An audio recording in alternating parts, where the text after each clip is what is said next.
तो ईरान पहुंच गया कहाँ पे, सीरिया में, और कहा यहाँ से हथियार देता हमास वालों को, कहता मारो इजराइल को। तो कल ये इजराइल जाके बम मार दिया कहाँ पे, सीरिया में। सीरिया अनाथ आश्रम बन गया है, ले जाकर टैंके से उड़ा दिए सब जना को। पूरे लोग एक्सेप्ट कर लिए कि भैया यही है यहाँ पे। और लेकिन ये रूस के फेवर में था। किसके फेवर में? तो अमेरिका ने क्या किया, उन्हीं लोगों को जो सरकार के खिलाफ थे उन्हें और उकसाया, और सरकार कहाँ कहाँ कमियां की है, कहाँ कहाँ भेदभाव की है, अमेरिका के जासूसों ने इस सब चीज को निकाल लिया। अब रसिया क्या कर रहा है, बैकअप दे रहा है किसको, असद को, और डायरेक्ट मार रहा है किसको, विद्रोही को। लेकिन अमेरिका और रसिया एक दूसरे को नहीं मार रहे हैं। का मार और चल रहा है क्या, का हाँ मार चल रहा है, का हम भी मारेंगे। उस सबको मारने लगा सब, वो विद्रोही को भी मार रहा है, असद की सेना को भी मार रहा है, रूस की सेना को भी मार रहा है, अमेरिका की सेना को मार रहा है। तो बदले में रूस की सेना भी मार रही है, विद्रोही भी मार रहा है, असद भी मार रहा है, अमेरिका ही मार रहा है। मार गर्दा उड़ा दिया सब पूरा यहां से वहां। कौन किसको मार रहा है पता ही नहीं चल रहा है।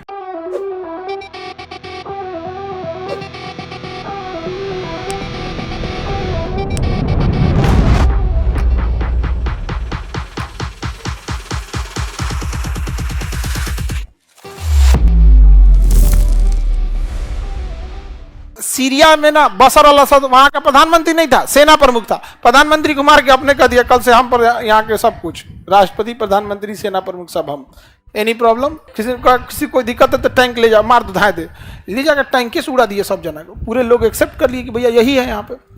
और लेकिन ये रूस के फेवर में था। किसके फेवर में? शीत युद्ध की कहानी यही है कि जो जिसके फेवर में, जो रूस के फेवर में, अमेरिका उसको बर्बाद कर देगा, और जो अमेरिका के फेवर में था उसको कौन बर्बाद किया, रूस बर्बाद कर दिया। चलिए अब देखते हैं हम लोग। तो ये सीरिया किसके फेवर में चला गया, रूस के।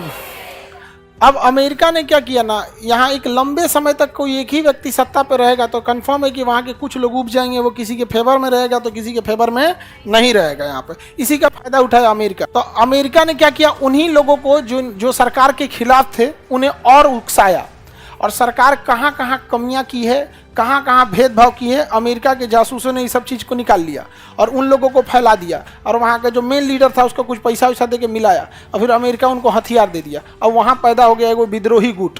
कौन पैदा हो गया, विद्रोही गुट। अब विद्रोही गुट किसको मार रहा है, बशर अल असद, शॉर्टकट में असद बोलते हैं। तो विद्रोही गुट किसको मार रहा था, असद को।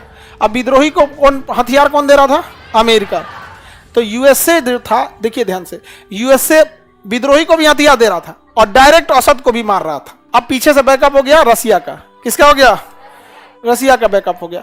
अब रसिया क्या कर रहा है, रसिया बैकअप दे रहा है किसको, असद को, और डायरेक्ट मार रहा है किसको, विद्रोही को। लेकिन अमेरिका और रसिया एक दूसरे को नहीं मार रहे हैं। समझ में आ गया कि नहीं आ गया, किसी को दिक्कत? आगे बढ़े। तो विद्रोही सेना हो गई और एक असद की सेना हो गई, ये दोनों आपस में लड़ रही है। विद्रोही को हथियार कौन दे रहा है, अमेरिका, और असद की सेना पे भी हमला कर रहा है अमेरिका, और असद की सेना को हथियार दे रहा है रूस, और विद्रोही को मार रहा है रूस। तब तक यहाँ आईएस आतंकवादी भी घुस गए सब। कौन घुस गए सब, आईएस का मार और चल रहा है क्या, का हाँ मार चल रहा है, का हम भी मारेंगे। उस सबको मारने लगा सब, वो विद्रोही को भी मार रहा है, असद की सेना को भी मार रहा है, रूस की सेना को भी मार रहा है, अमेरिका की सेना को मार रहा है। तो बदले में रूस की सेना भी मार रही है, विद्रोही भी मार रहा है, असद भी मार रहा है, अमेरिका ही मार रहा है। मार गर्दा उड़ा दिया सब पूरा यहां से वहां। कौन किसको मार रहा है पता ही नहीं चल रहा है, पूरा बर्बाद हो गया। 20 लाख से ज्यादा लोग मरे, 20 लाख से, केवल अमेरिका और रूस के चक्कर में। यहाँ पर अंग्रेजों का एक सिद्धांत है कि अगर आप राजा बनने के लिए लाखों लोगों को मार देते हैं तो अपराधी नहीं कहलाएंगे, लेकिन लाख लोगों को मार के राजा नहीं बन पाए तब अपराधी हैं। उनकी मेंटेलिटी देख रहे हैं, और हमारी मेंटेलिटी वसुधैव कुटुंबकम, अहिंसा परमो धर्मम। तो हम लोग की ये वाली जो चीजें हैं ये थोड़ा सा, उनके अंदर ये सब कुछ नहीं है। यहाँ पे मर्सी वगैरह ये सब कुछ नहीं। जलियांवाला बाग में मार डाला सब लोग को, किसी को पूछा नहीं। उनकी मेंटेलिटी गजब खतरनाक एकदम है वो लोग। हम लोग तो अभी नॉर्मल जी रहे हैं। उन अमेरिका को, ये यूरोप वालों की मेंटेलिटी को सबसे अच्छे से अगर किसी ने काउंटर किया तो चाइना ने। हर चीज उसका अपना है। गूगल को घुसने नहीं दिया अपने यहाँ, फेसबुक को घुसने नहीं दिया, क्योंकि ये गूगल फेसबुक उनका है, और वो अपने हिसाब से ना आपको, ना आप कितने भी दुश्मन रहेंगे ना उनको आपको अपना फेवर में कर लेगा। अमेरिका कोई अच्छा काम करेगा तो आपके फेसबुक पे ऑटोमेटिक आ जाएगा, जितना खराब काम करेगा वो आपको दिखाई भी नहीं करेगा। अच्छा, आपको फेसबुक, गूगल, यूट्यूब, व्हाट्सएप का आदत लग जाएगा। अगर कोई अमेरिका ने गलती किया तो आप यहीं पे जाके अपलोड कीजिएगा, वहां से वो डिलीट मार देगा। तो चाइना ने कहा कि ना ना हमारा डिपेंडेंट रह गया यहाँ पे, जो हम डिलीट मारना चाहेंगे वही होगा यहाँ पे। तो ये आपस में गृह युद्ध में फंस गया है। कौन जगह? सीरिया। कौन? सीरिया। जिसको मन उसको। तो ईरान पहुंच गया कहां पे? सीरिया में। और कहा यहां से हथियार देता है हमास वालों को, कहता है मारो इजराइल को। तो कल ये इजराइल जाके बम मार दिया कहां पे? सीरिया में। सीरिया अनाथ आश्रम बन गया है।